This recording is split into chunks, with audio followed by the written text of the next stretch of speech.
You, John Fitzgerald Kennedy, do solemnly swear. I, John Fitzgerald Kennedy, do solemnly swear. That you will faithfully execute the office of President of the United States. That I will faithfully execute the office of President of the United States. And will, to the best of your ability. And will, to the best of my ability. Preserve, protect, and defend the Constitution of the United States. Preserve, protect, and defend the Constitution of the United States. So help you God. So help me God.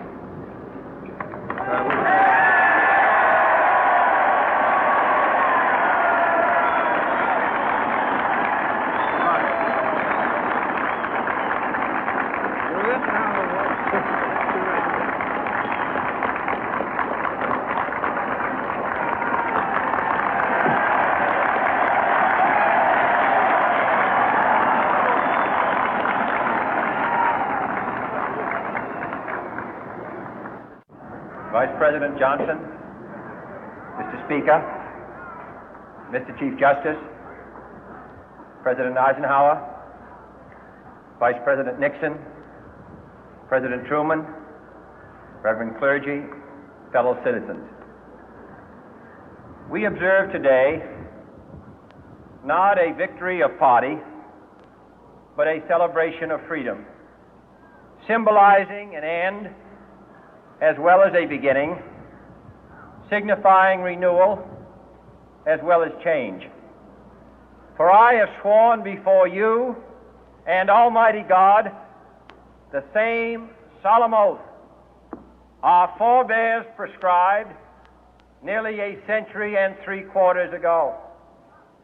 The world is very different now, for man holds in his mortal hands the power to abolish all forms of human poverty and all forms of human life. And yet the same revolutionary beliefs for which our forebears fought are still at issue around the globe. The belief that the rights of man come not from the generosity of the state, but from the hand of God. We dare not forget today that we are the heirs of that first revolution. Let the word go forth from this time and place to friend and foe alike that the torch has been passed to a new generation of Americans born in this century, tempered by war, disciplined by a hard and bitter peace, proud of our ancient heritage, and unwilling to witness or permit the slow undoing of those human rights to which this nation has always been committed and to which we are committed today at home and around the world.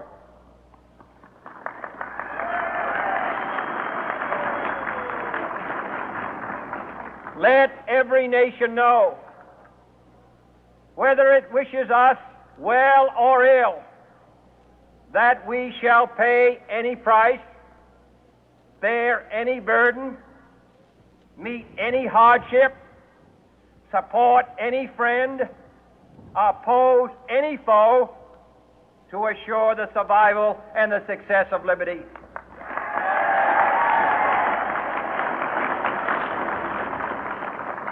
This much we pledge and more.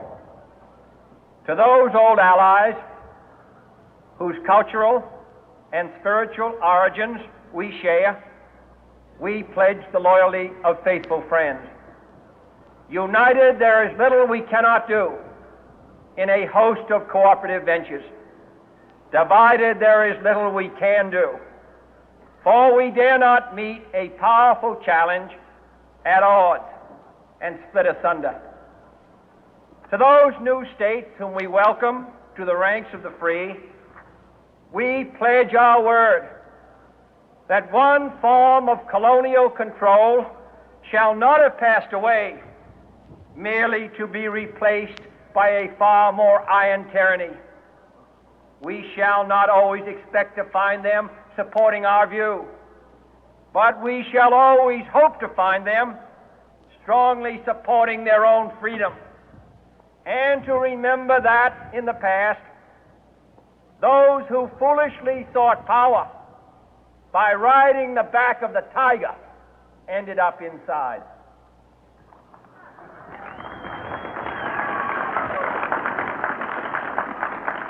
To those people in the huts and villages of half the globe struggling to break the bonds of mass misery, we pledge our best efforts to help them help themselves for whatever period is required, not because the communists may be doing it, not because we seek their votes, but because it is right.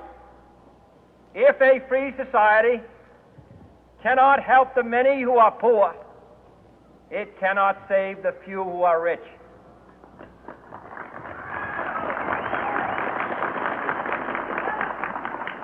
To our sister republics south of our border, we offer a special pledge to convert our good words into good deeds, in a new alliance for progress, to assist free men and free governments in casting off the chains of poverty.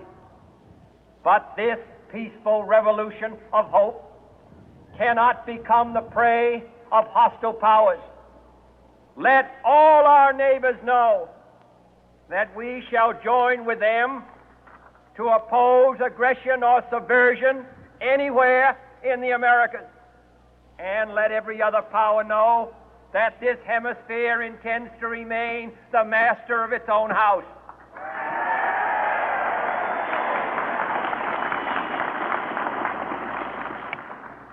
To that World Assembly of Sovereign States, the United Nations, our last best hope, in an age where the instruments of war have far outpaced the instruments of peace, we renew our pledge of support to prevent it from becoming merely a forum for invective, to strengthen its shield of the new and the weak, and to enlarge the area in which its writ may run. Finally, to those nations who would make themselves our adversary, we offer not a pledge, but a request that both sides begin anew the quest for peace. Before the dark powers of destruction, unleashed by science, engulf all humanity in planned or accidental self-destruction, we dare not tempt them with weakness, for only when our arms are sufficient beyond doubt can we be certain beyond doubt that they will never be employed. But neither can two great and powerful groups of nations take comfort from our present course, both sides overburdened by the cost of modern weapons, both rightly alarmed by the steady spread of the deadly atom, yet both racing to alter that uncertain balance of terror that stays the hand of mankind's final war. So let us begin anew, remembering on both sides that civility is not a sign of weakness, and sincerity is always subject to proof. Let us never negotiate out of fear, but let us never fear to negotiate.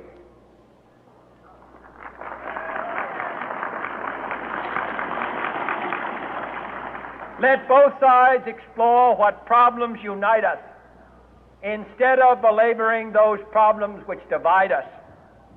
Let both sides, for the first time, formulate serious and precise proposals for the inspection and control of arms, and bring the absolute power to destroy other nations under the absolute control of all nations.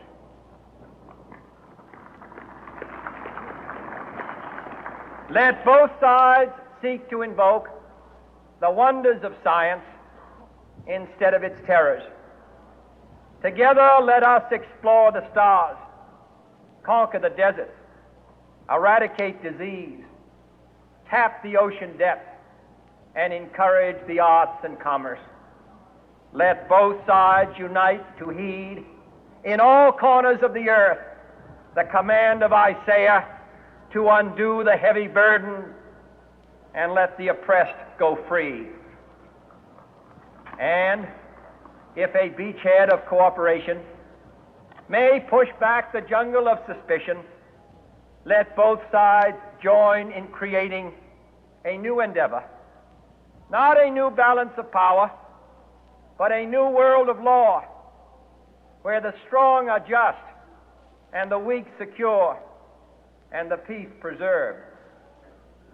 All this will not be finished in the first 100 days, nor will it be finished in the first 1,000 days, nor in the life of this administration, nor even perhaps in our lifetime on this planet. But let us begin.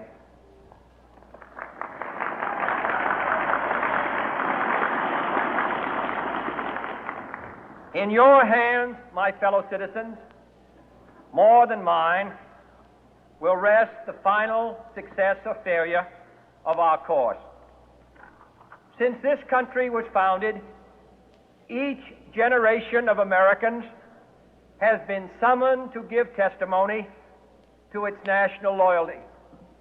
The graves of young Americans who answered the call to service surround the globe. Now the trumpet summons us again, not as a call to bear arms, though arms we need, not as a call to battle, though in battle we are, but a call to bear the burden of a long twilight struggle, year in and year out, rejoicing in hope, patient in tribulation, a struggle against the common enemies of man, tyranny, poverty, disease, and war itself. Can we forge against these enemies a grand and global alliance, north and south, east and west, that can assure a more fruitful life for all mankind? Will you join in that historic effort?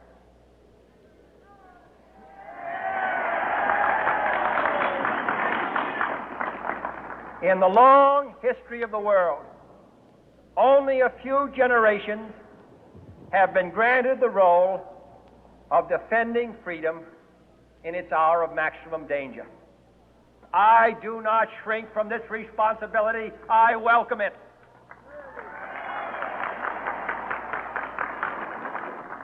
I do not believe that any of us would exchange places with any other people or any other generation. The energy, the faith, the devotion which we bring to this endeavor will light our country and all who serve it. And the glow from that fire can truly light the world. And so, my fellow Americans, ask not what your country can do for you, ask what you can do for your country.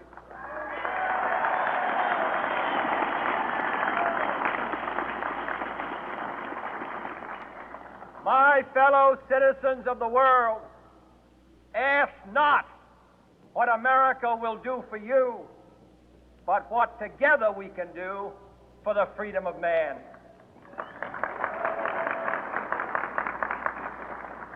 Finally, whether you are citizens of America or citizens of the world, ask of us here the same high standards of strength and sacrifice which we ask of you. With a good conscience, our only sure reward, with history the final judge of our deeds, let us go forth to lead the land we love, asking His blessing and His help, but knowing that here on earth, God's work must truly be our own.